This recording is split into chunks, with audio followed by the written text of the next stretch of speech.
Nous revenons avec Sansourced. Nous avons rapidement réalisé cette vidéo suite aux nouvelles concernant les affrontements entre les talibans pakistanais. L'armée pakistanaise a récupéré un Humvee américain abandonné par les talibans en fuite et y a hissé son drapeau. Au moins 50 talibans ont été tués lors de frappes aériennes pakistanaises. L'armée pakistanaise est entrée sur le territoire afghan, et après avoir pris le poste de contrôle, elle y a hissé le drapeau pakistanais. Actuellement, l'armée pakistanaise continue de tenter de pénétrer en Afghanistan, et elle s'empare progressivement des postes de contrôle. Voici une vidéo montrant les talibans attaquant un poste de l'armée pakistanaise. On les voit mener l'assaut depuis une position en hauteur.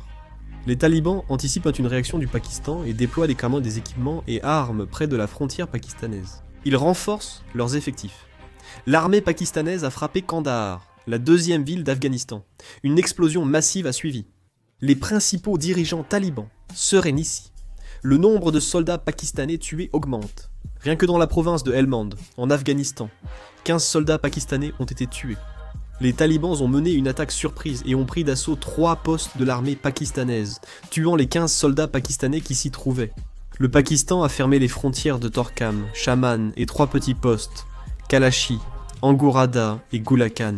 L'armée pakistanaise a tenu une conférence de presse. Le porte-parole de l'armée pakistanaise accuse l'Inde d'utiliser l'Afghanistan comme base et affirme que des Afghans mènent des activités anti-sécurité au Pakistan.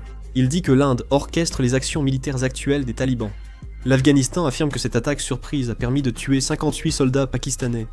Les talibans affirment avoir mené cette attaque en légitime défense après un raid aérien pakistanais sur Kaboul. Ils affirment que le nombre total de victimes, y compris les blessés, s'élève à 88 personnes. Les talibans ajoutent également avoir pris le contrôle de 25 postes militaires pakistanais. Le régime taliban a déclaré que toutes les frontières étaient parfaitement contrôlées par les forces talibanes, et que toutes les attaques de l'armée pakistanaise avaient été repoussées. Ils ont aussi demandé aux citoyens de rester sur place et de poursuivre leurs activités.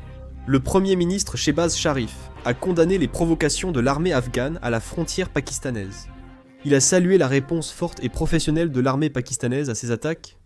Le Premier ministre, Shehbaz Sharif, a exprimé sa fierté quant aux capacités et à la détermination des forces armées, affirmant que toute la nation soutient l'armée. Il a indiqué que sous un commandement courageux, l'armée pakistanaise a repoussé l'invasion afghane, détruisant des positions ennemies et les faisant battre en retraite. L'Iran a récemment exprimé sa vive inquiétude concernant la montée des tensions à la frontière Pakistan-Afghanistan, appelant ses voisins à la retenue et au dialogue. Esmail Baghaei, porte-parole du ministère iranien des Affaires étrangères, a affirmé vendredi que l'Iran suit la situation et juge la paix régionale essentielle pour les 3 pays. Le porte-parole Baghaei s'est dit inquiet des récentes tensions à la frontière entre le Pakistan et l'Afghanistan. Il a ajouté que les deux parties doivent respecter la souveraineté et l'intégrité territoriale de l'autre.